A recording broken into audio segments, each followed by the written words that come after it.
கடற்கரையில மணல்ல சிக்கிக்கிட்ட 2000 கிலோ அளவிலான பிரம்மாண்ட உயிரினம்.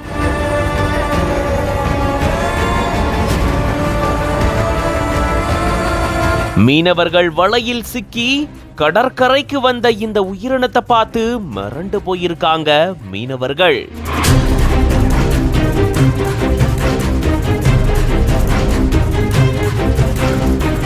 அடுத்து நடந்தது என்ன? மரள வைக்கும் திக் திக் நிமிடங்கள்.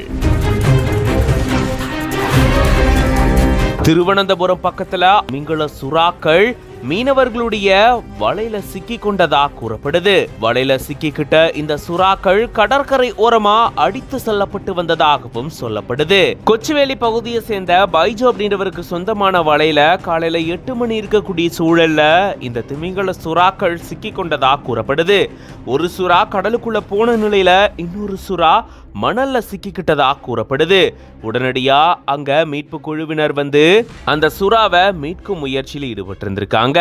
சுமார் 2000 கிலோ அளவிலான எடை கொண்ட இந்த பிரம்மாண்ட ராட்சசத திமிங்கல சுறாவை கடலுக்குள்ள ஒரு வழியா அனுப்பி வச்சிருந்திருக்காங்க. இதன் காரணமா இங்க பயங்கர பரபரப்பு சூழல் ஏற்பட்டிருந்திருக்கு. இப்படி கரை ஒதுங்கிய திமிங்கல சுறாவுடைய வீடியோ சமூக வலைதளங்கள்ல வைரல் ஆயிட்டு வருது. இது பத்தின உங்களோட கருத்துக்களை கமெண்ட்ஸ்ல சொல்லுங்க. மேலும் பல செய்திகளுக்கு பிஹைண்ட் வுட்ஸ் பேஜை ஃபாலோ பண்ணிக்கோங்க.